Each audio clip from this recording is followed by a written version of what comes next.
కోసం కూడా మనం గమనించుకున్నాము. దాంతో పాటుగా మొదటి అధ్యాయం నుండి 10 అధ్యాయాల వరకు 9వ అధ్యాయం వరకు మనము యోబు గ్రంథం గురించి ఆహ్, మనము గమనించుకోవడము లేదా చర్చించుకోవడం జరిగిందన్నమాట.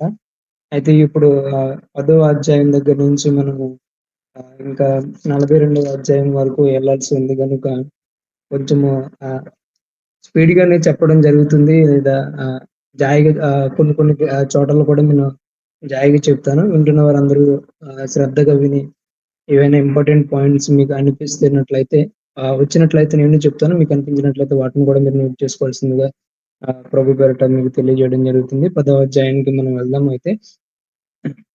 మార్నింగ్ సెక్షన్‌లో ఎవరికైనా ఎటువంటి ఏవైనా సందేహాలు గాని ఉన్నట్లయితే ఇప్పుడు తెలియజేస్తే క్లియర్ చేసుకొని మనము ఈ యొక్క ఈవినింగ్ సెక్షన్‌లోనికి కూడా మనము వెళ్దాం మాట.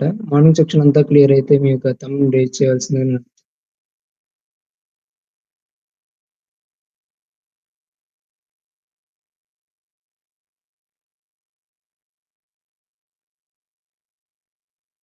అందరికీ మార్నింగ్ సెక్షన్ అర్థమైతే మనం ముందుకెళ్దాము. అర్థమైందన్న వాళ్ళు మీ యొక్క థంబ్‌ని రైజ్ చేయండి.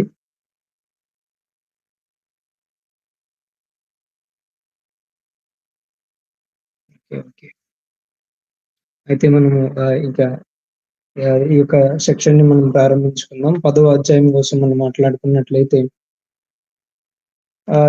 మొదటిగా మనం పొద్దుట 1-9 వచనాలు 9 అధ్యాయాలు మనం మాట్లాడుకోవడం జరిగింది. అయితే ఇప్పుడు 10వ అధ్యాయం కోసం మనం మాట్లాడుకుందాం. 10వ అధ్యాయంలో చూసినట్లయితే ఈ 10వ అధ్యాయంలో యోబు తన బ్రతుకును నిందించుకోవడం జరుగుతుందన్నమాట. దీనిలో దానితో పాటుగా యోబు అనేకమైన ప్రగల్భాలు అంటే ప్రగల్భాలు పలకడం జరుగుతుంది. ప్రగల్భాలు అంటే తన జీవితం కోసం గాని, తనకొచ్చిన సమస్యల కోసం గాని, దేవుడు ఎందుకు సమస్యలను తన మీదకి రప్పించాడనే విషయాల కోసము యోబు అనేక విషయాలు మాట్లాడడం జరుగుతుంది. అంటే దాంతో పాటుగా మనం 10వ అధ్యాయం 6వ వచనం చూసినట్లయితే చాలా చక్కగా ఇక్కడ చాలా చక్కగా మాట్లాడుతున్నాడు.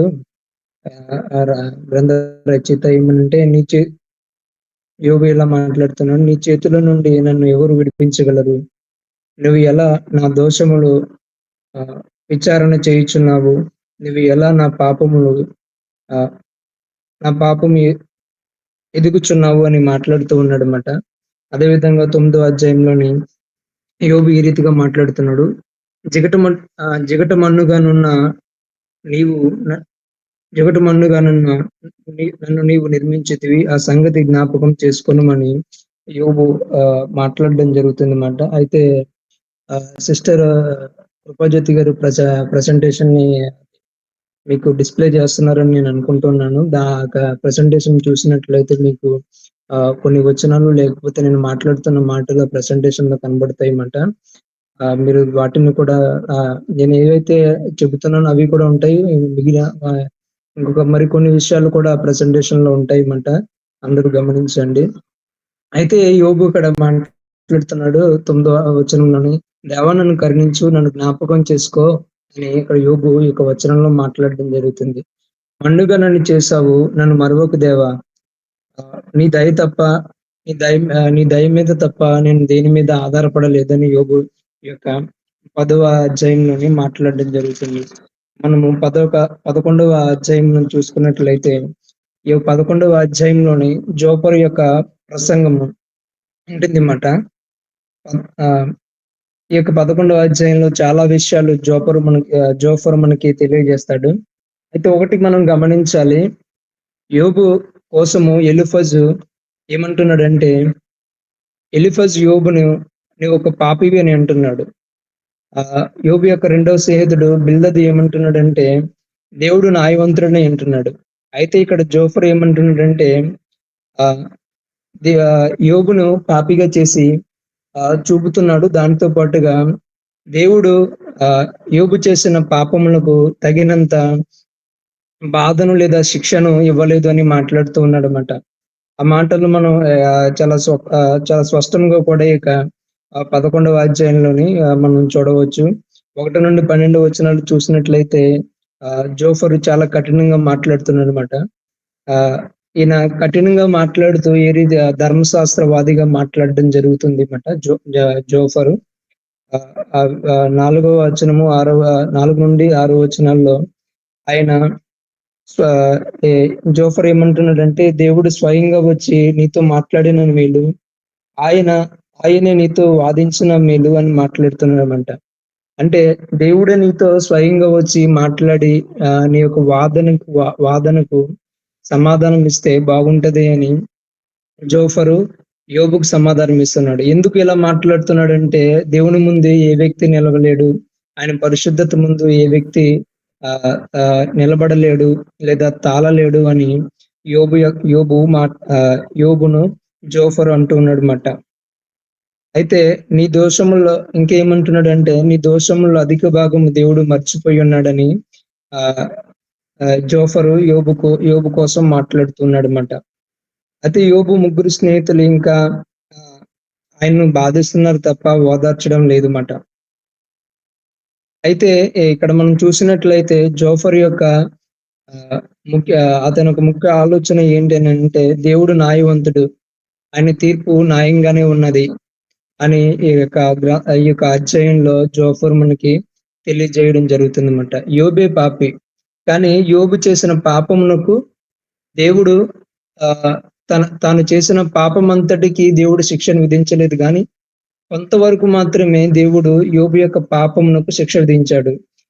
యోబు చేసిన పాపమంతటికి దేవుడు శిక్షను విధిస్తే, యోబు దేవుని ముందు నిలవలేక చనిపోయి ఉండేవాడు, మరణించేవాడు అని అని 11వ అధ్యాయంలోని జోఫరు మాట్లాడుతూ ఉన్నాడన్నమాట. అయితే మనం 12వ అధ్యాయానికి మనము వెళ్ళినట్లయితే, ఈ అధ్యాయంలో యోబు తన ముగ్గురు స్నేహితులకు ఈ రీతిగా సమాధానం ఇవ్వడం జరుగుతుందన్నమాట.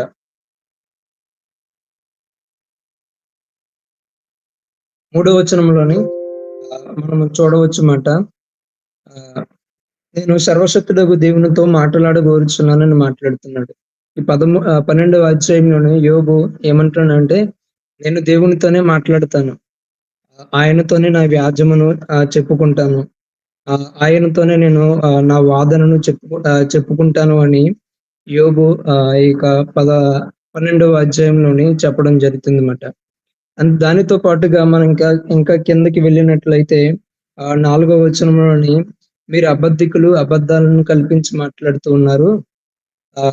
కేవలము మీరు వైద్యం చేస్తానని వచ్చిన పనికిమాలిన వైద్యులని ఇక్కడ యోబు మాట్లాడుతూ ఉన్నాడన్నమాట.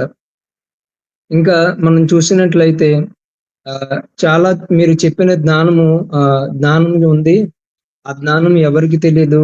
ఈ జ్ఞానం కోసం ఏ వ్యక్తికి తెలియకుండా ఉంటది అని యోబు మాట్లాడడం జరుగుతుందన్నమాట. మీరు చెప్పిన ఇంకా ఈ యొక్క అధ్యాయంలో ఏమంటున్నాడంటే, మీరు చెప్పిన విషయాలు ఎరుగని వాడు ఎవడున్నాడు? మీ యొక్క ఇక సృష్టిని చూసి లేకపోతే సృష్టిలో ఉన్న విషయాలన్నిటిని చూసి, ఈ యొక్క పక్షుల్ని చూసో లేకపోతే మృగాలను చూసి జీవరాశులను, జంతువులను వాటన్నిటిని చూసి మనము ఈ యొక్క సృష్టిని దాంతో పాటుగా సృష్టి వెనకాల ఉన్న దేవుడిని మనము తెలుసుకోవడము జరుగుతుంది అని యోబు మాట్లాడుతున్నాడు. అయితే ఈ సమయంలో మనకి పౌలు గారు రోమా పత్రికలో ఒక మాట మాట్లాడడం జరుగుతుందన్నమాట. ఆ మాట ఏంటంటే, సృష్టిని అంతటిని చూసినప్పుడు మనకి ఆ సృష్టి వెనకాల ఉన్న సృష్టికర్త ఎవరున్నారని కూడా మనకి తెలుస్తుంది అని ఇక్కడ పౌలు గారు రోమ గ్రంథంలోని మాట్లాడుతూ ఉన్నాడన్నమాట. మొదటి అధ్యాయంలోన 2వ అధ్యాయంలో అనుకుంటా.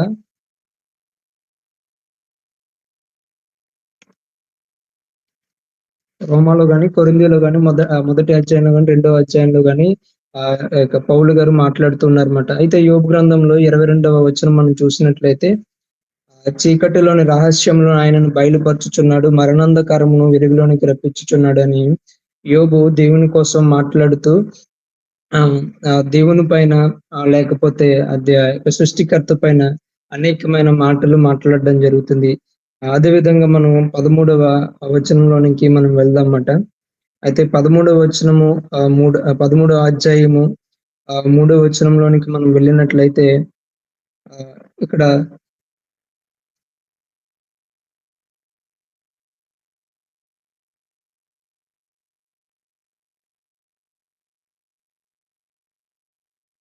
13వ అధ్యాయము 3వ వచనంలోని ఇప్పటి వరకు మనం చెప్పుకున్నట్లుగానే నేను సర్వశక్తుడగు దేవునితో మాట్లాడగోరుచున్నాను. ఆయనతోనే నా వ్యాజ్యమును చెప్పుకుంటానని యోబు మాట్లాడుతున్నాడన్నమాట. 4వ వచనంలో మీరందరూ పనికిమాలిన వారు అని మాట్లాడుతూ ఉన్నాడన్నమాట. దీంతో పాటుగా 13వ వచనం మనం గమనించినట్లయితే ఆహ్, యోబు అంటున్నాడు 13వ వచనంలోని, నేను మాట్లాడుతాను మీరు నన్ను ఆపకండి. 15వ వచనంలో ఇలా అంటున్నాడు, ఇదిగో నన్ను చంపినను పర్వాలేదు కానీ నేను ఆయన కొరకు కనిపెట్టుకొని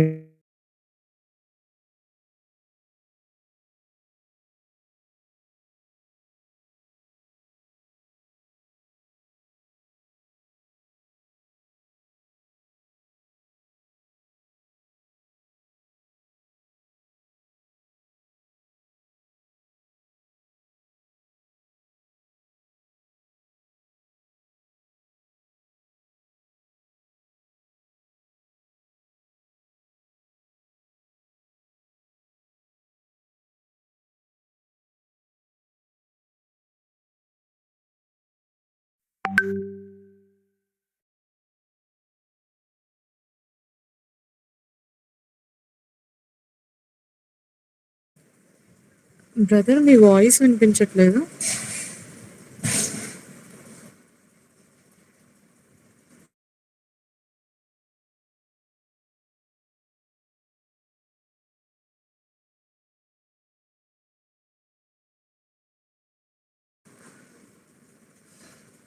ఫ్రెండ్స్ ఎవరికైనా వినిపించిందా వాయిస్? Okay right. ఓకే వస్తారు, జాయిన్ అవుతారు. ఈలోపు నేను స్క్రీన్ షేర్ చేస్తాను. వస్తే కనుక బ్రదర్ కంటిన్యూ చేస్తారు. నా స్క్రీన్ కనిపిస్తుందో లేదో చూడండి.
ఓకే బ్రదర్ ఇంకా జాయిన్ అవ్వలేదా? Okay 1 minute. ఒక చిన్న ప్రేయర్ చేస్తారా? ప్రేయర్ కానీ పల్లవి కానీ పాడరా? సిస్టర్ ప్రసన్న పాడతారా?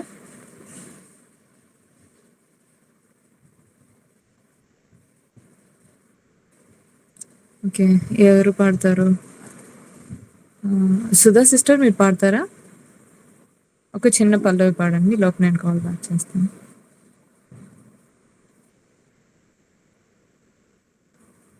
హలో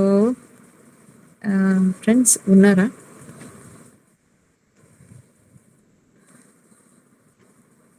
కీర్తి సాంగ్ పాడతావా?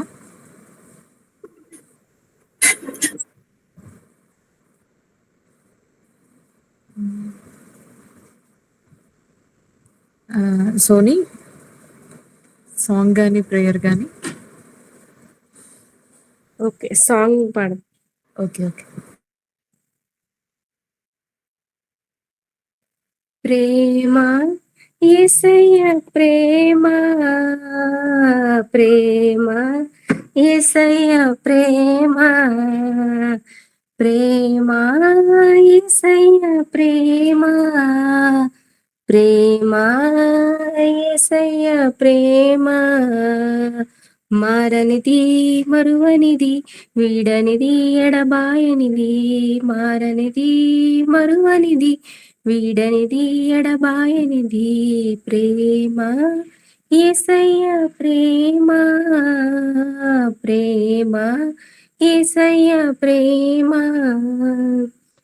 నేను మరచిన గాని నన్ను మరువనన్న ప్రేమ, నేను విడచిన గాని నన్ను విడువనన్న ప్రేమ, నేను మరచిన గాని నన్ను మరువనన్న ప్రేమ, నేను విడచిన గాని నన్ను విడువనన్న ప్రేమ, నే పడిపోతుంటే పట్టుకున్న ప్రేమ, తన కృపలో నన్ను దాచుకున్న ప్రేమ, నే పడిపోతుంటే పట్టుకున్న ప్రేమ, తన కృపలో నన్ను దాచుకున్న ప్రేమ, ప్రేమ యేసయ్య ప్రేమ, ప్రేమ యేసయ్య ప్రేమ, మారనిది మరువనిది వీడనిది ఎడబాయనిది, మారనిది మరువనిది బ్రదర్ వీడనిది ఒకసారి చెప్పండి. ఎడబాయనిది. Okay. Thank you so much okay. Soni. ఇప్పుడు వినబడుతుంది కదండి నా వాయిస్? వినిపిస్తుంది brother. Like little network issue అనుకుంటా, ఒకసారి చూసుకోండి. అంటే ఇప్పుడు క్లైమేట్ చేంజ్ అయిందండి. దాని వల్ల మాత్రమే ఇది అంటే వర్షం పడేలా ఉంది. దాని వల్ల నెట్వర్క్ కొంచెం స్లోగా ఉండి ఇలా అయిపోయిందన్నమాట. వైఫై ఓకే కూడా బ్రదర్. పని చేయట్లేదు. డేటా ఆన్ చేసుకుని నేను మాట్లాడడం జరుగుతుందన్నమాట. ఓకే అయితే బ్రదర్. యోబు 13వ అధ్యాయం వరకు మీకు అర్థమైంది అనుకుంటున్నాను.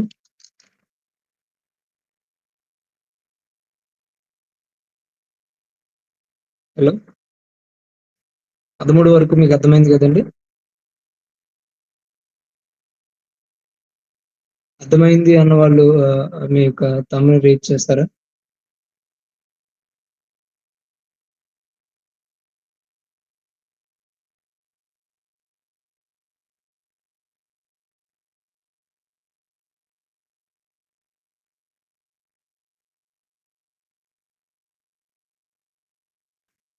పద 13వ అధ్యాయం అర్థమైందండి? నేను మళ్ళీ చెప్పాలి?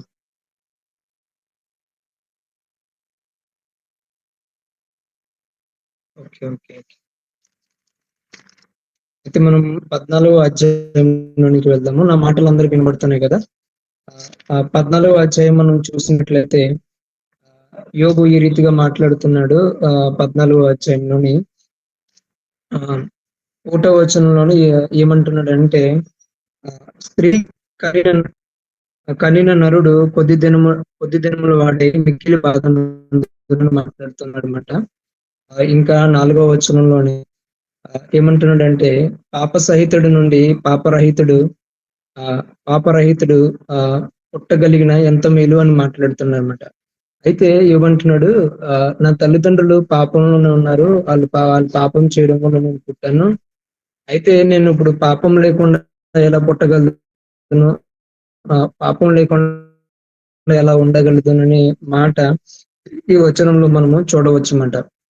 ఇంకా 5వ వచనం అంటున్నాడు, నరుల ఆయుష్కాలం పరిమితి గలది, వారి నెలల సంఖ్య నీకు తెలిసే ఉన్నది కదా అని దేవునితో మాట్లాడుతున్నాడు అనమాట. ఇంకా 6వ వచనాన్ని మనం చూసినట్లయితే చాలా చక్కని మాటలు ఈ యొక్క 6వ వచనంలోనే యోబు మాట్లాడుతూ ఉన్నాడు అనమాట. కూలీవారు వలె తమకు నియమింపబడిన పనిని వారు ముగించే వరకు వారు విశ్రమము నొందినట్లు వారిపై చూడక ఉండుము అని మాట్లాడుతున్నమాట. అంటే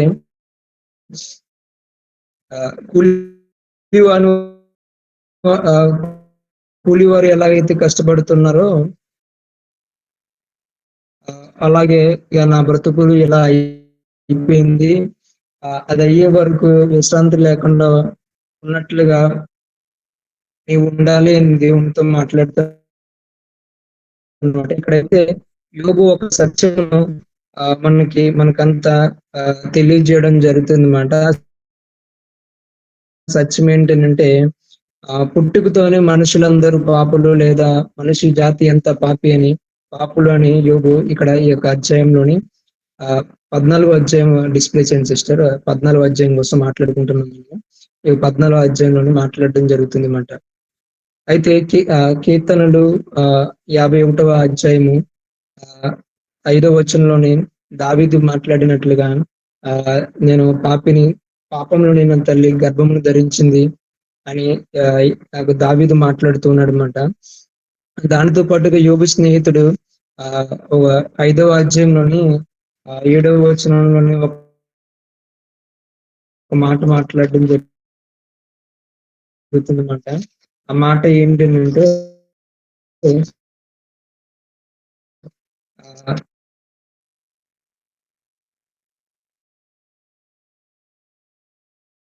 నరులందరూ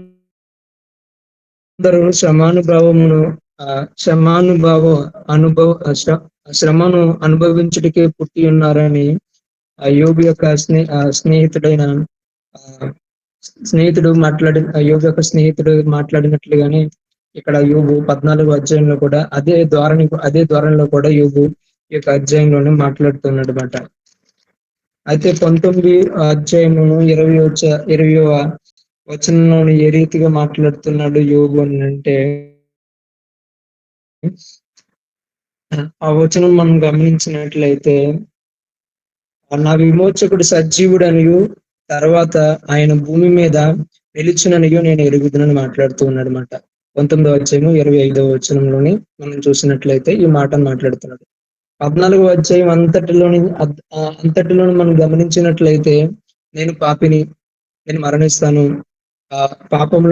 పాప సహితుడి నుండి పాపరహితుడు ఎలా రాగలడు, పుట్టిన తల్లిదండ్రులు పుట్టుకతోనే నన్ను కనడంతోనే నేను పాపిని, ఇలాంటి వాడిలో నేను ఎలా నీతిమంతుడు అవుతాను అని మాట్లాడుతున్న వ్యక్తి 19వ అధ్యాయానికి వచ్చేసరికి నా విమోచకుడు సజీవుడు, ఆయన సజీవుడు అని తర్వాత ఆయన భూమి మీద నిలిచినని నేను ఎరుగుతున్నాను.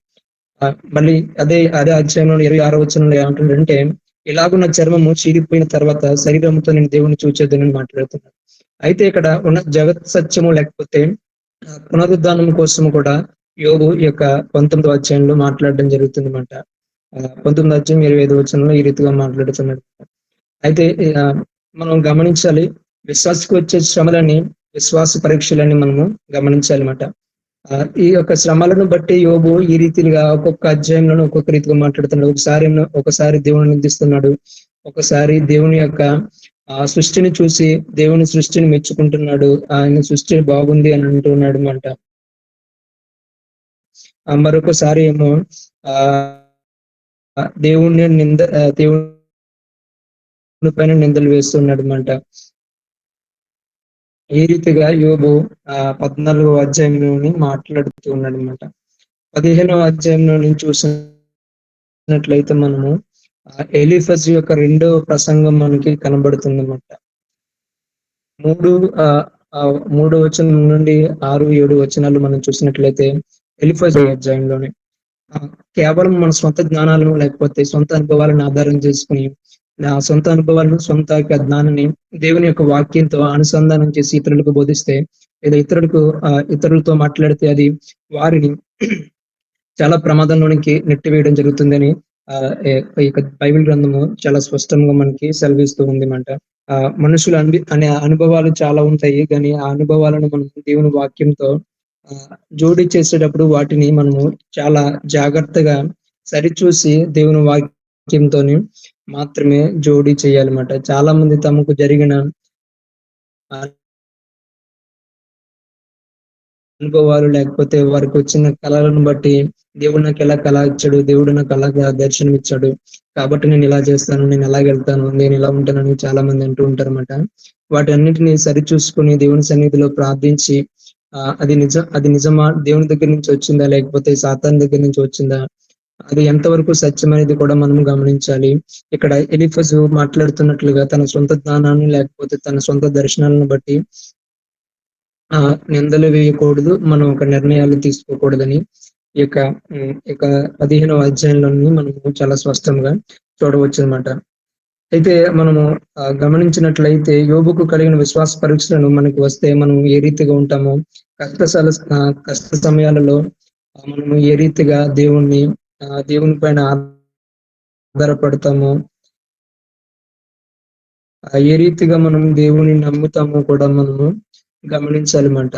కష్టకాలంలోని ఈ యొక్క ఎలీఫజు యోబును ఈ యొక్క 15వ అధ్యాయము 4వ వచనం నుండి 6వ వచనంలో ఏమంటున్నాడనంటే, ఎలీఫజు తన సొంత జ్ఞానాన్ని ఆధారం చేసుకుని యోబుని దూషిస్తున్నాడన్నమాట. దూషించడం అంటే, యోబు నువ్వు వ్యర్థంగా మాట్లాడుతున్నావు, నీ సాక్ష్యం అంతా వ్యర్థము అని ఇక యోబు కోసం మాట్లాడుతున్నాడన్నమాట.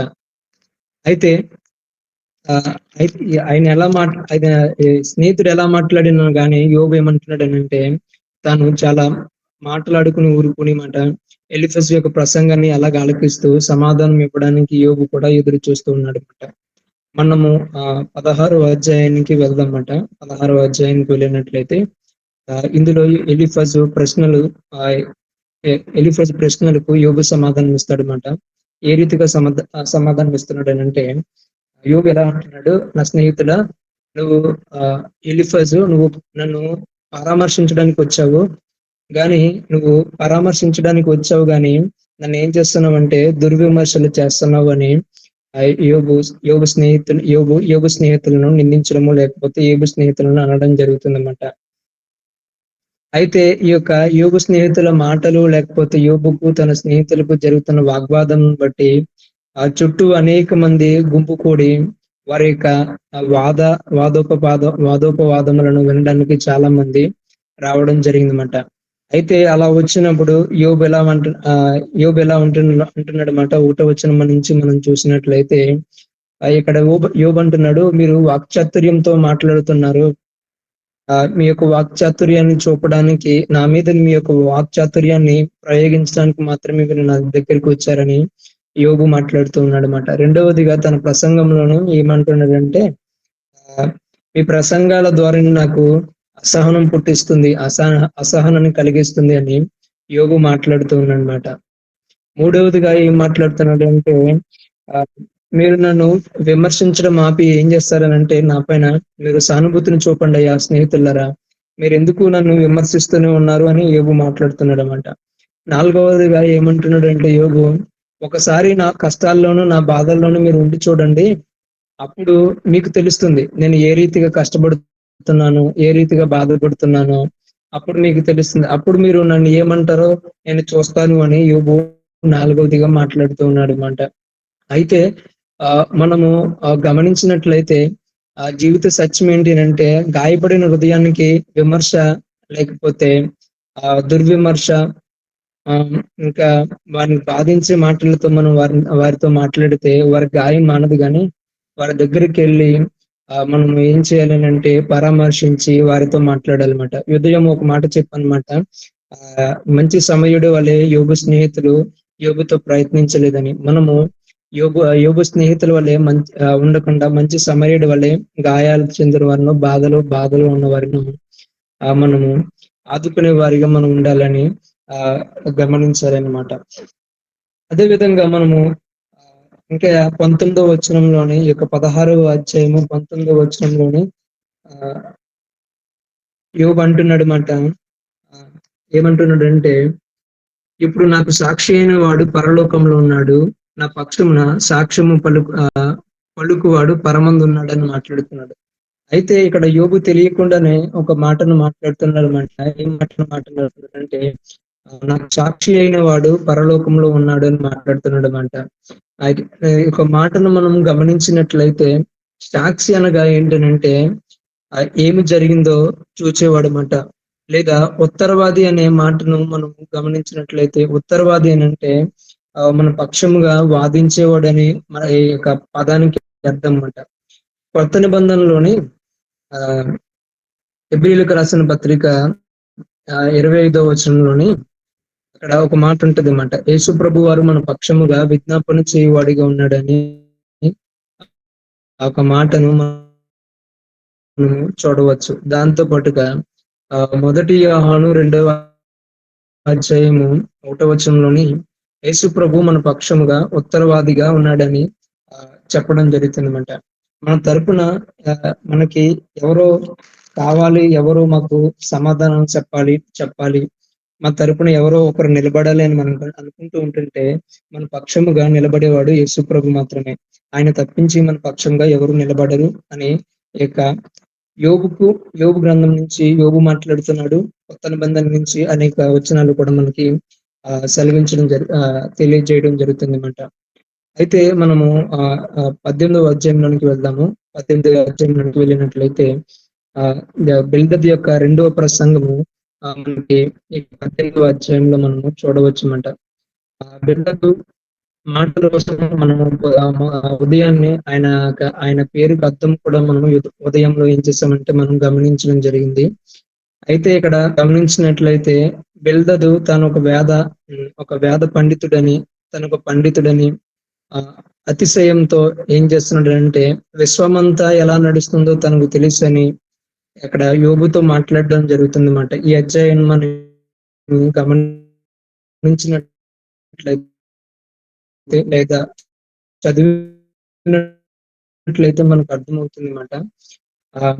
ఏమంటున్నాడంటే ఇంకా పాపం వలన ఎలాంటి విష పరిస్థితులు వస్తాయో దానికి చక్కగా ఉదాహరణను యోబును చూపిస్తూ ఈ యొక్క అధ్యాయంలోని బిల్దదు మాట్లాడుతున్నాడు అనమాట. అయితే బిల్దదు తన జీవితంలో లేదా జీవితానికి కూర్చిన ఒకే ఒక అభిప్రాయం తనకు ఉందన్నమాట. తన అభిప్రాయాన్ని సమర్థించుకుంటూ బిల్దదు ఏం చేస్తున్నాడంటే యోబు యొక్క స్థితిని చూసి ఆయన మాట్లాడడం జరుగుతుందన్నమాట. అయితే మనకి ప్రెసెంటేషన్ లో కూడా మనకి చాలా విషయాలు నేను అందులో తెలియడం జరిగిన మాట ఏంటంటే బిల్దదు సంప్రదాయవాదిలాగా మాట్లాడతాడని, దాంతో పాటుగా ఆయన తన పురాతనమైన విషయాలను తీసుకొచ్చి మాట్లాడతాడని మనం కూడా అందులో ఉండడం జరిగిందన్నమాట. అయితే 2వ వచనము అక్కడ 18వ అధ్యాయం 2వ వచనంలో బిల్దదు ఏమంటున్నాడంటే యోబు నువ్వు మాట్లాడడం చాలిస్తే నేను మాట్లాడుతాను, నువ్వు మాట్లాడిన స్థితిలో నువ్వు లేవు కానీ నువ్వు మాట్లాడుతున్నావు, దయచేసి నువ్వు మాట్లాడుకు నేను మాట్లాడుతానని యోబు 18వ అధ్యాయం 2వ వచనంలో కూడా యోబు కోసం మాట్లాడుతున్నాడు. ఇంకా 8వ వచనంలో నువ్వు చేప పడినట్లుగా ఒక వలలో పడిపోయావు, ఇంకా ఒక బోనులోని ఉరిలోనికి దిగిపోయినట్లుగా దిగిపోయావు అని మాట్లాడుతున్నాడు అనమాట. ఈ అధ్యాయాన్ని గమనించినట్లయితే మనము బిల్దదు యొక్క 2 ప్రసంగము అతని మొదటి ప్రసంగం కంటే మొదటి ప్రసంగం లాగే ఉంది, కానీ ఈయన ఉపయోగిస్తున్న ధోరణి ఎలీఫజ్ యొక్క ధోరణి ఉపయోగిస్తున్నాడు. ఎలీఫజ్ యొక్క ధోరణి ఎట్లా ఉంటది అంటే చాలా కఠినమైన మాటలు ఎలీఫజ్ మాట్లాడడము, లేకపోతే గొడవకు లేకపోతే ఒకరి వ్యక్తి మీద గొడవకు వచ్చినట్లుగా ఎలీఫజ్ మాట్లాడతాడని మనం మనం చెప్పుకోవడం జరిగింది. అయితే ఈ బిల్దదు దేనికోసం వచ్చిందంటే యోబు దగ్గరికి రోగాన్ని నయం చేస్తానని యోబు దగ్గరికి వచ్చి ఏం మాట్లాడుతున్నాడో తనకే తెలియకుండా అసలు యోబు మాటలే వినకుండా మాట్లాడడం జరుగుతుందన్నమాట. అయితే మనకందరికీ తెలిసిందే, ఒక రోగి తన యొక్క రోగం గురించి చెప్పకపోతే వైద్యుడికి ఏం వైద్యం చేయాలో తెలియదు. అదే రీతిగా బిల్దదు యొక్క మాటలు కూడా ఇక్కడ ఉన్నాయని మనం చూసుకోవచ్చు. అయితే దాంతో పాటుగా మనము గమనించినట్లయితే 19వ అధ్యాయము 20వ అధ్యాయము 21, 22, 23 ఇంకా అదే విధంగా 25వ అధ్యాయము 26వ అధ్యాయము ఈ అధ్యాయాలన్నీ ఒకటి తర్వాత ఒకటి ఒకరేమో ఒకసారి ఏమో యోబు స్నేహితులు మాట్లాడతారు, దానికేమో యోబు సమాధానం ఇవ్వడం జరుగుతుంది. మళ్ళీ ఇంకొక స్నేహితుడు మాట్లాడతాడు, దానికి యోబు సమాధానం ఇవ్వడం జరుగుతుంది. ఈ రీతిగా ఒకరి తర్వాత ఒకరు సంభాషణలు అనేవి 3వ అధ్యాయం దగ్గర నుంచి 38వ అధ్యాయం వరకు లేదా 37వ అధ్యాయం వరకు జరుగుతూ ఉంటాయన్నమాట. మనం గమనించినట్లయితే నేను అది పీపీటీలో కూడా మనం చాలా చక్కగా చూడవచ్చమాట. అయితే 26వ అధ్యాయం నుంచి 31వ అధ్యాయం వరకు మనం చూసినట్లయితే యోబు ఒక సుదీర్ఘమైన ప్రసంగాన్ని ఈ అధ్యాయాల్లో మాట్లాడతాడనమాట. ఈ అధ్యాయంలో చాలా సుదీర్ఘమైన ప్రసంగాలు ఉపన్యాస రీతిగా యోబు మాట్లాడుతూ ఈ యొక్క అధ్యాయాలంతటిలోని తన బాధను చెప్పుకోవడం జరుగుతూ ఉంటదన్నమాట. అయితే మనము గమనించి మనం ఇప్పుడు సమయం లేదు గనుక 29వ అధ్యాయము మనము ఇప్పుడు 29వ అధ్యాయం కోసం మనము గమనించుకుందాము. ఆ యొక్క అధ్యాయంలో యోబు తన యొక్క స్థితి లేకపోతే తన సాక్ష్యమును ఈ యొక్క అధ్యాయంలో చెబుతున్నాడు అన్నమాట. యోబు తన సాక్ష్యం అంతా చెబుతూ ఏమంటున్నాడంటే, నేను పట్టిందంతా బంగారం అయ్యింది. ఈ యొక్క అధ్యాయం మనం చదివినట్లయితే అది మనకి చాలా చక్కగా కనబడుతుంది అన్నమాట. నేను బంగారం అయ్యింది. నేను ఊర్లో వెళ్తుంటూ ఉంటే చాలా మంది నన్ను పలకరించేవారు. నన్ను చూసి యవ్వనస్తులు భయపడి దాక్కునేవారు. నేను నడిచి వెళ్తుంటే వృద్ధులు లేచి నిలబడి నాకు నమస్కారం చేసేవారు. లేకపోతే నాకు నమస్కరించేవారు. అధికారులు కూడా నన్ను చూచి నన్ను గౌరవించేవారు. నేను తండ్రి అయిన వారిని ఆదుకున్నాను. బీదలకు సహాయపడ్డాను. విధవరాండ్లకు సహాయం చేశాను. నేను న్యాయవంతుడను. ప్రజలకు సహాయం చేశాను. నా దగ్గరికి వచ్చిన ప్రజలకు నేను సహాయం చేశాను. నేను ఇంకా శాంతి భద్రతలను కాపాడాను. ఇంకా చాలా మాట్లాడుతున్నాను అనమాట. నేను హంస వల్లే ధైర్యముగా చాలా కాలం నేను బతుకుతాను అనుకున్నాను అని మాట్లాడుతున్నాడు అనమాట. నా కుటుంబము చాలా మంచిది.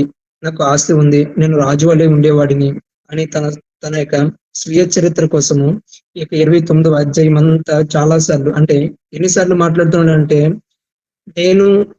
నేనే అనే మాటలు ఎన్నిసార్లు ఉన్నాయంటే 52 సార్లు ఈ యొక్క మాటలను మనము ఈ యొక్క అధ్యాయంలో చూడవచ్చు. నేను అనే మాటలను ఈ యొక్క అధ్యాయంలో చాలా సార్లు మనం గమనించవచ్చు. అయితే 30వ అధ్యాయం మనం చూసినట్లయితే 29వ అధ్యాయంకి ఒక క్వైట్ ఆపోజిట్ లో ఏంటంటే ఈ యొక్క 30వ అధ్యాయం మనము చూడవచ్చు అన్నమాట. యోబు 29వ అధ్యాయంలోనే తన యొక్క గతంలో ఉన్న స్థితిని మాట్లాడుతూ నేను ఎలా ఉండేవాడిని, నేను అలా చేసేవాడిని, నన్ను చూసి ఇతరులు ఎలా ఉండేవారు, నేను వీరికి సహాయం చేస్తాను, నేను వారికి సహాయం చేస్తాను, నేను ఇంత అలా ఉండేవాడిని అని మాట్లాడుతుంటే ఇప్పుడు ఏమంటున్నాడు అంటే 30వ అధ్యాయంలో ఏమంటున్నాడంటే, నేను చిన్నపిల్లలకే చులకనైపోయాను. వారు నా మీద ఏం చేస్తున్నారు అంటే వారు నా మీద నన్ను చూసి నవ్వుతున్నారు. నన్ను మనిషిగా చూడట్లేదు. ఆఖరికి కూలివాడు కూడా నన్ను పట్టించుకోవట్లేదు.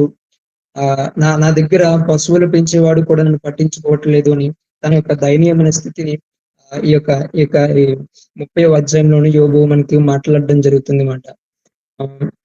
ఈ రీతిగా మాట్లాడుతూ యోబు తన సుదీర్ఘ ప్రసంగమును 31వ అధ్యాయంలోనే ముగించడం జరుగుతుంది.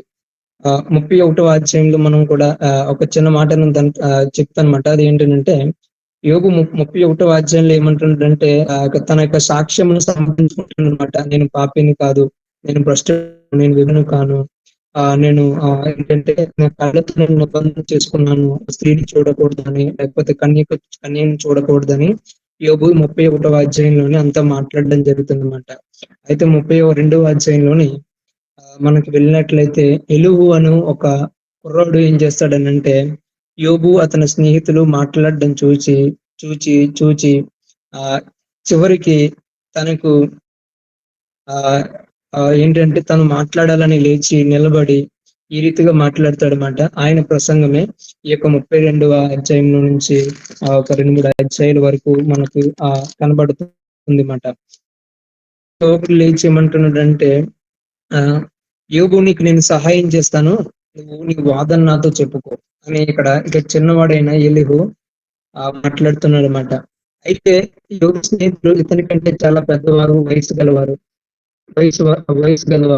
వారందరికంటే ఈ చిన్నవాడైన ఎలీహు లేదా యువకుడైన ఎలీహు చాలా జ్ఞానవంతుడు, లేకపోతే దైవాదేశం లేదా దేవుని యొక్క ఆత్మ ద్వారా అనేకమైన విషయాలను ఈ యొక్క ఎలీహు మాట్లాడడం జరుగుతుంది అన్నమాట. ఇక్కడ 31వ అధ్యాయంలో మనం 32వ వచనంలో మనం చూడవచ్చు అన్నమాట.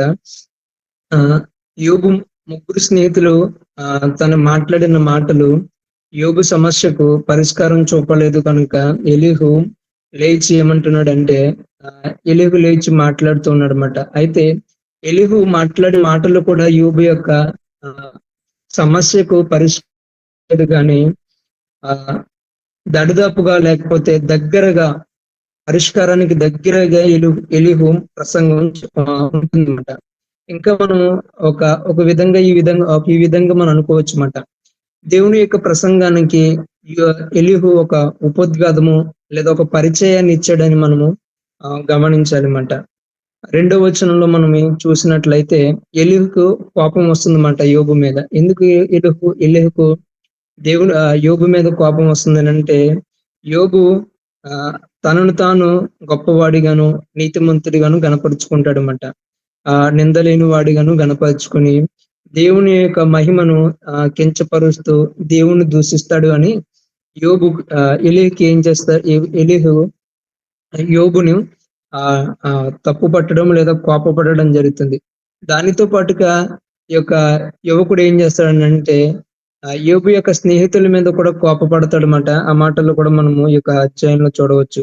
ఎందుకు వారి మీద కోపపడతారనంటే, యోబుకు సహాయం చేయడానికి వచ్చిన స్నేహితులు ఆయనకు సహాయం చేయకుండా ఆయనను అనేక ప్రశ్నలతో బాధిస్తున్నారని ఈ యొక్క ఎలీహు చెప్పి వారి మీద కోపపడతాడు అన్నమాట.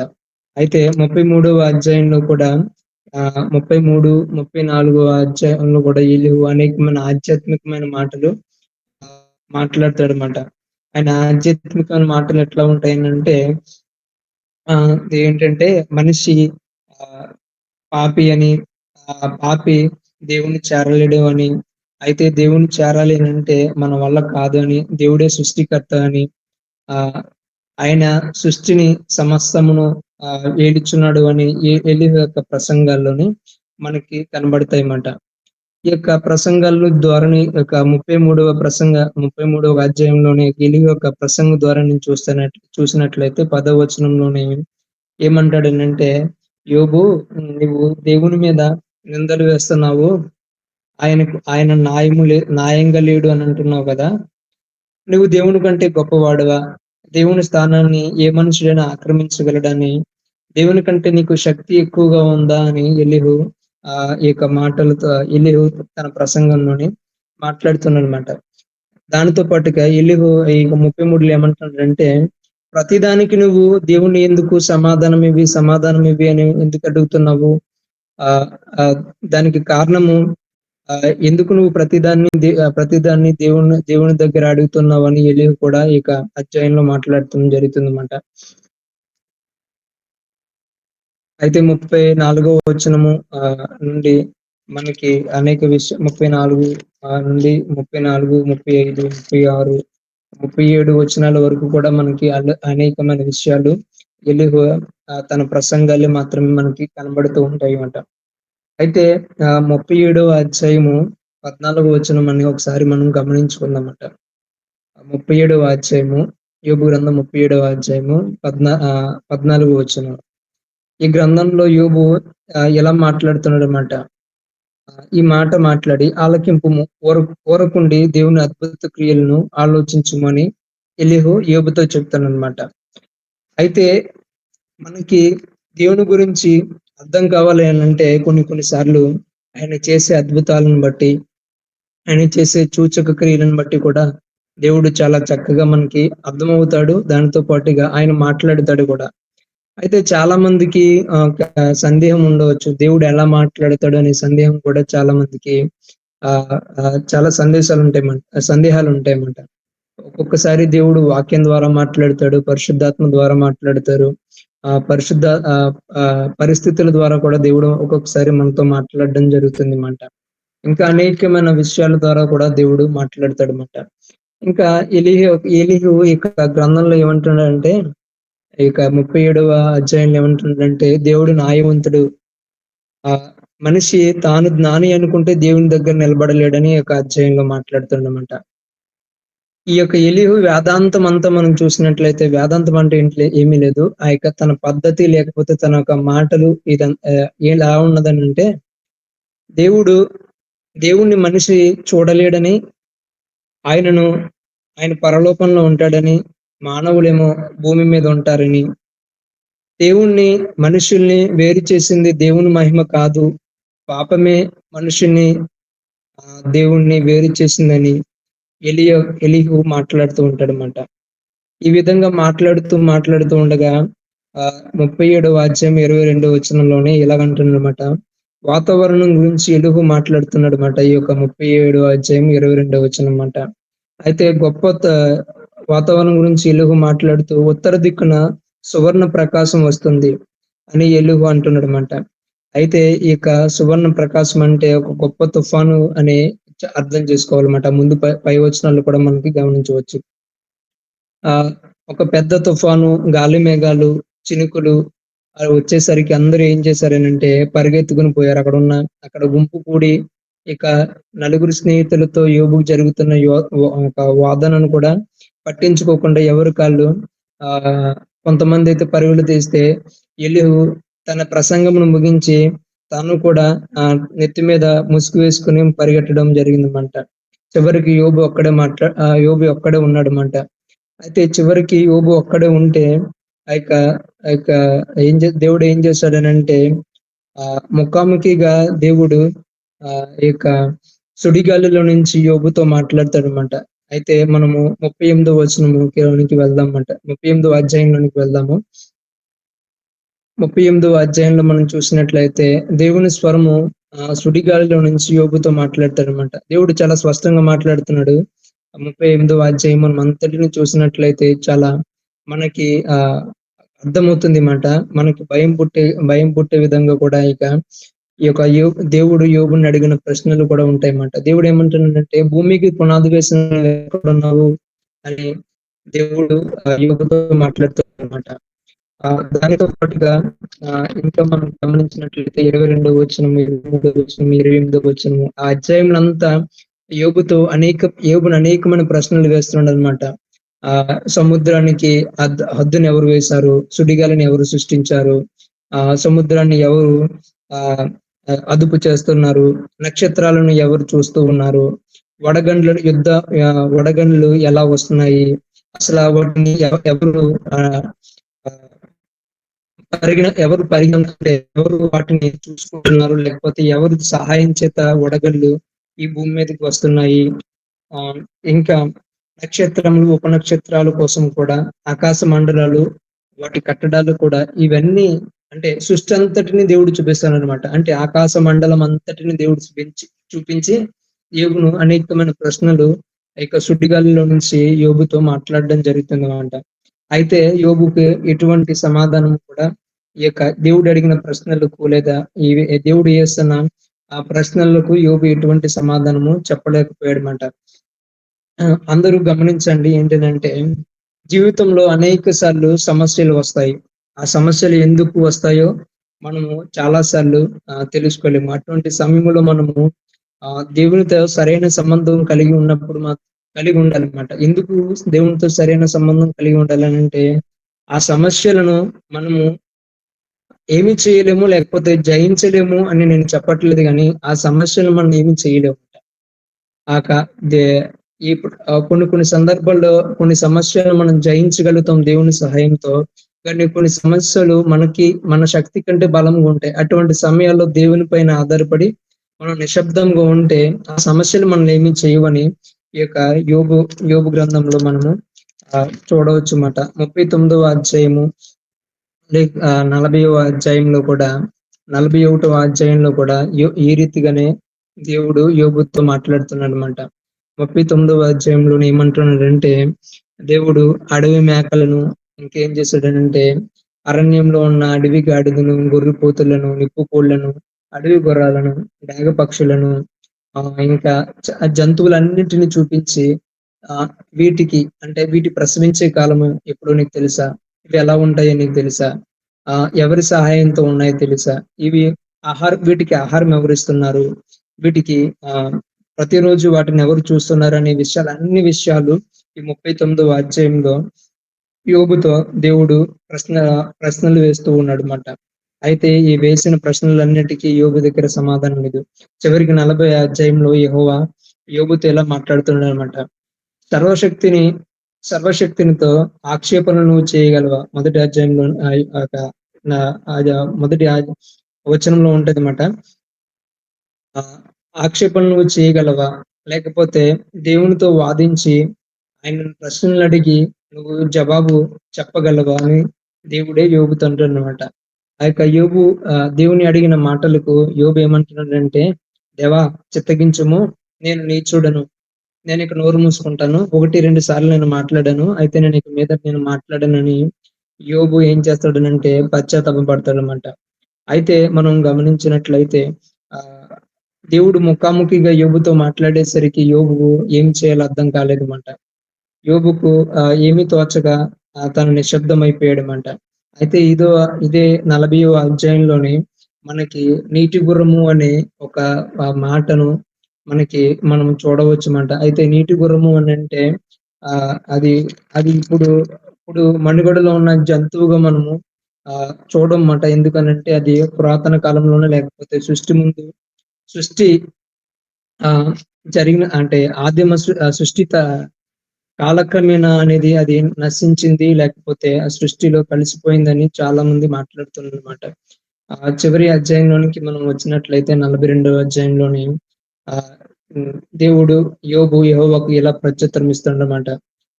ఏమంటున్నాడనంటే 5వ వచనంలోను మనము ఇలా చాలా చక్కగా యోబు ఈ రీతిగా మాట్లాడుతున్నాడన్నమాట.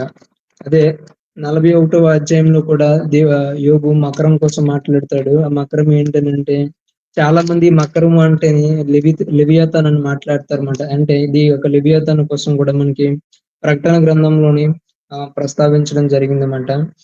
మనము 42వ అధ్యాయంలోనికి వెళ్దామన్నమాట.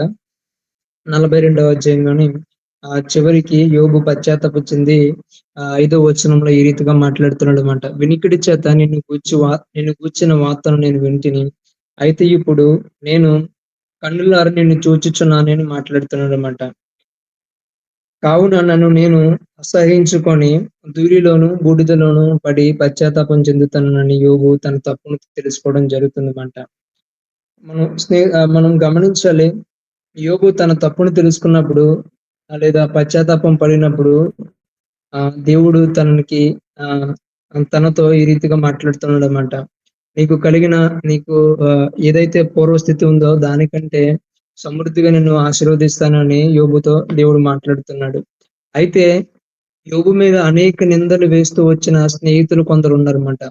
వాళ్ళలో ఎలీహు, జోఫరు, బిల్దదు, లేకపోతే ఇంకా నలుగురు స్నేహితులు కూడా ఉన్నారన్నమాట. అయితే ఎలీహును దేవుడు ఏమి గద్దించలేదు గాని, అయితే ఎలీఫజు అతని యొక్క స్నేహితులను దేవుడు గద్దించాడన్నమాట. ఏ రీతిగా గద్దించాడనంటే వారితో ఏమంటున్నాడు, 7వ వచనంలో ఈ రీతిగా మాట్లాడుతున్నాడట. ఏంటంటే, నా సేవకుడు యోబు మాట్లాడినట్లుగా మీరు యుక్తమైన మాటలు నా గురించి మాట్లాడలేదని అంటారన్నమాట. యోబు అన్ని ప్రశ్నలు వేసిన దేవుడు యోబుని ఏమంటలేదు కానీ యోబుని దేవుడు సమర్థిస్తున్నాడన్నమాట. ఈ యొక్క మాటలను బట్టి మనం గమనించాలి ఏంటంటే, దేవుడు యోబును తన సేవకుడుగా అంగీకరించాడని మాటలు మనకి చాలా స్పష్టంగా తెలియజేస్తున్నమాట. రోమా 8వ అధ్యాయం 8వ వచనం చూసినట్లయితే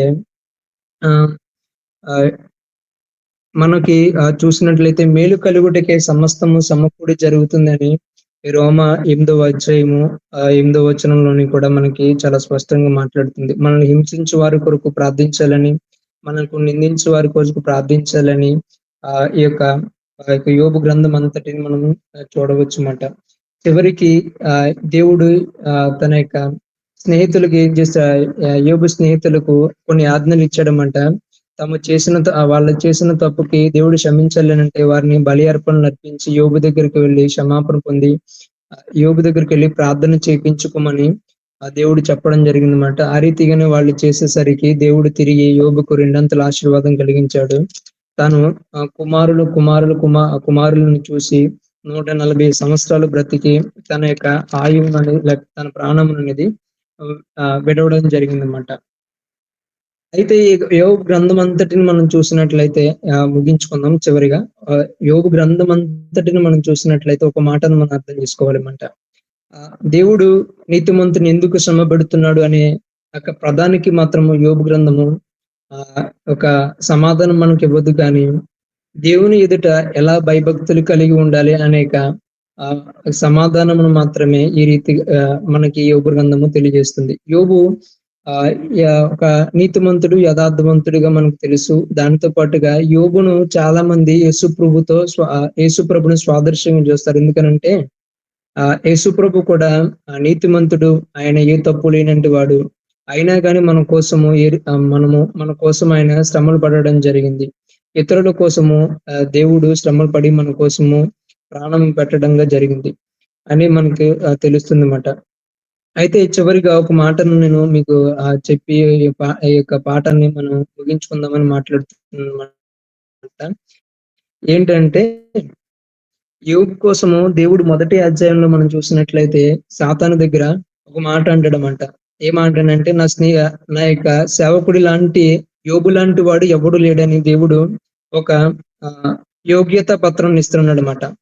అయితే ఈ యొక్క గమనించాలి, మన కోసము మనం ఈ యొక్క సందర్భంలో మనం చూసినట్లయితే వ్యక్తులు నా కోసం ఏమనుకుంటారు, వారు నా కోసము ఎటువంటి మనకి అనుకోవచ్చు స్టార్ రేటింగ్ వాళ్ళు ఏ రీతిగా రేటింగ్ ఇస్తారని మనుషులు చాలా మంది ఇతరుల దగ్గర అడుగుతూ ఉంటారన్నమాట. అయితే మనం గమనించాలి, నీ కోసము నా కోసం దేవుడు ఏమంటున్నాడో మనం గమనించాలి అన్నమాట. దేవుని దగ్గర నీ యొక్క వ్యక్తిత్వము లేకపోతే ఆయన దగ్గర యోగ్యత పత్రం నువ్వు పొందుకున్నావో లేదో నీవు గమనించాలి అన్నమాట. గమనించినట్లయితే మనకు తెలుస్తుంది అన్నమాట. అయితే చివరిగా ఒకే మాట మనము మాట్లాడుకుందాం. ఆ మాట ఏంటంటే, యోబు గ్రంథాలకు ఇతర గ్రంథాలకు ప్రత్యేకం ఏమిటని మీలో నన్ను ఎవరైనా అడిగితే ఒకే మాట. యోబు గ్రంథం ఇతర గ్రంథాలను మనం చూసినట్లయితే ఇతర బైబిల్ గ్రంథాలన్నిటిలోనికి యాజకత్వం కోసం కావచ్చు, రిలీజన్ అంటే మతాల కోసం కావచ్చు, ఇతర దేవతల కోసం కావచ్చు, దేవుళ్ళ కోసం కావచ్చు, వారి యొక్క వాళ్ళ దేవుళ్ళతో వారికి ఉన్న సంబంధాల కోసం కావచ్చు, విగ్రహారాధన కోసం కావచ్చు, వీటన్నిటి కోసం ఇతర గ్రంథాలన్నిటిలోని ప్రస్తావన చేస్తే యోబు గ్రంథంలో మాత్రం విశ్వాసముతో ఎలా బ్రతకాలి, విశ్వాసముతో దేవుని దగ్గరికి ఎలాగా దగ్గర అవ్వాలి, విశ్వాసము ద్వారా మన యొక్క కష్టాలను ఎలా జయించాలి అనే ఒక దృఢమైన లేకపోతే సంకల్పాన్ని, ఒక దృఢమైన విశ్వాసి ఎలా ఉండాలి అనేది యోబు గ్రంథము సెలవిస్తూ ఉంది మాట. అందరికీ వందనాలు. ఇప్పటితో ఈ క్లాస్ ని మనం ముగించుకుందాము. మీలో ఎవరికైనా ప్రశ్నలు ఏమైనా దీనికోసం ఉంటే తెలియజేస్తే కొన్ని 2 నిమిషాల్లో మనము దాన్ని ముగించుకొని వేరొక సార్కి మనము ఈ యొక్క సెక్షన్ ఇద్దాము. ఎవరికైనా ప్రశ్నలు ఉంటే చెప్పండి, లేకపోతే ఈ యొక్క సెక్షన్ ముగించుకుందాం. Sir praise Lord sir. దేవుడు యోబుని తనకున్న ఆస్తి మొత్తాన్ని 2 చేశాడు, కానీ పిల్లల్ని చేయలేదు కదా సార్? పిల్లల్ని చేయలేదు. మంచి ప్రశ్నే. యోబు తనకి ఎంతమంది అయితే పిల్లలు ఉన్నారో అంతమంది పిల్లల్ని ఇచ్చాడనమాట. అయితే ఈ భూమి మీద తనకున్న పిల్లలు 7 కుమారులు, 3 కుమార్తెలు. అయితే వారు ఏమయ్యారనంటే చనిపోవడం జరిగింది. చనిపోయిన తర్వాత వారు పరలోకానికి వెళ్ళడం జరిగింది అన్నమాట. అక్కడ 7 కుమారులు, 3 కుమార్తెలు అన్నమాట. అదే విధంగా ఈ భూమి మీద కూడా తనకి ఎప్పుడైతే దేవుడు ఆశీర్వదించారో తిరిగి కూడా ఎంతమంది అయితే ఉన్నారో అంతమంది దేవుడు వారికి ఇవ్వడం జరిగింది. దాన్ని బట్టి మనం అర్థం చేసుకోవాలి, రెండంతలుగానే దేవుడు యోబును కుమారులను, కుమార్తెలతో దేవుడు ఆశీర్వదించడం జరిగిందని మనకు తెలుసుకోవాలి మాట. బ్రదర్ ప్రైజ్ లో అండి. ఇప్పుడు సిస్టర్ అడిగిన ప్రశ్నకు మీరు మొదటి సంతానం ఎదుగుతున్నారు, 7 మంది పరలోకంలో ఉన్నారు కదా.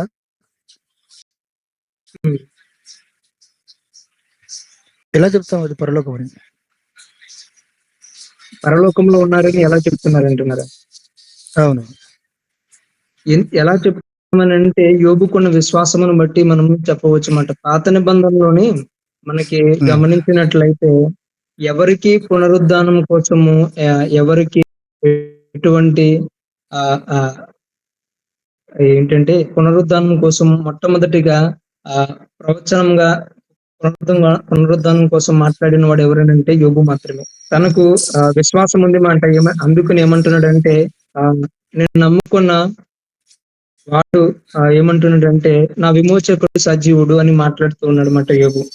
ఆ తర్వాత భూమి మీద నిలిచునను నేను ఎరుగుదను, నా చర్మం చీకిపోయినను శరీరంతో ఆ శరీరంతో నేను దేవుణ్ణి చూస్తానని యోబు గ్రంథము 19వ అధ్యాయము 25, 26 వచనాల్లో కూడా మాట్లాడుతున్నాడు అన్నమాట.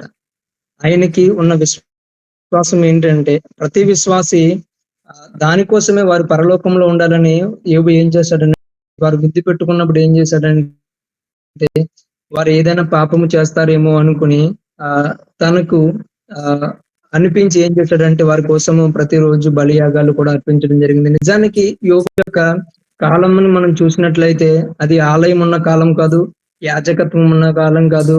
యోబు కూడా ఒక యాజకుడు కాదు. దానితో పాటుగా బలి అర్పించాలి అని దేవుడు కూడా యోబుతోని మాట్లాడలేదు. కానీ యోబువే తానుగానే దేవునికి బలిలు అర్పించడం జరిగింది. దానితో పాటుగా అనేకమైన విషయాల్లో ఈ యొక్క గ్రంథాల్లో కూడా పునరుద్ధానం కోసం కావచ్చు, యేసు ప్రభు అనే ఉత్తరవాది కోసం కావచ్చు యోబు మాట్లాడడం జరిగిందన్నమాట. ఈ మాటలను ఈ యొక్క వచనాలను బట్టి మనం అర్థం చేసుకోవాలన్నమాట.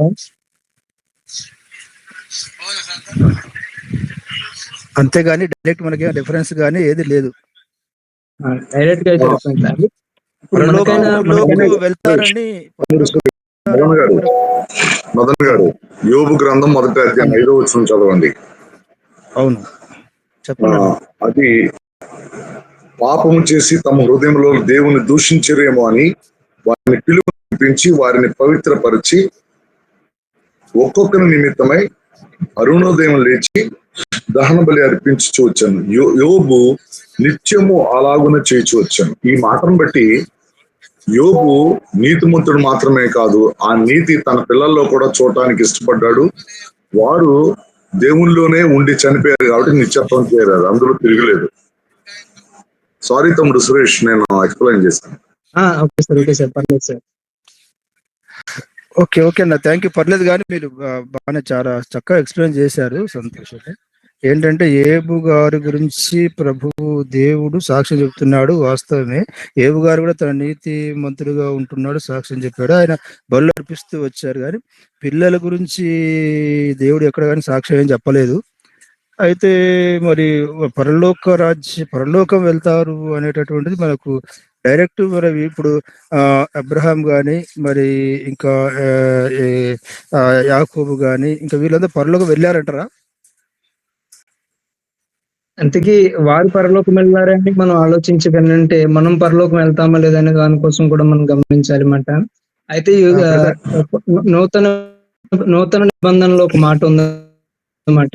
ఎవరైతే ఆయన యందు విశ్వాసం ఉంచుతారో, ఎవరైతే సొంత రక్షకుడిగా యేసు ప్రభువును అంగీకరిస్తారో వారు మాత్రమే పరలోక రాజ్యానికి చేరుతారని విశ్వాసము ద్వారా మాత్రమే మనం పరలోక రాజ్యముకి లేకపోతే దేవుని దగ్గరికి చేరడం అనేది జరుగుతుంది. అదే మాటను కూడా యోబు గ్రంథం అంతటిని చూసినట్లయితే ఆయన వంటి విశ్వాసుడు భూమి మీద లేడు అని యెహోవా దేవుడే మనకి చాలా స్పష్టంగా మాట్లాడడం జరుగుతుంది. అందుకునే యోబు కూడా సార్ చెప్పినట్టు 1వ అధ్యాయంలో కూడా తన కుమారులు ఎక్కడైతే పాపము చేసి తనకు దేవునికి మధ్య సంబంధం అనేది పోతుందో అని యోబు కూడా వారి నిమిత్తము బలులను అర్పించడం కూడా జరిగింది.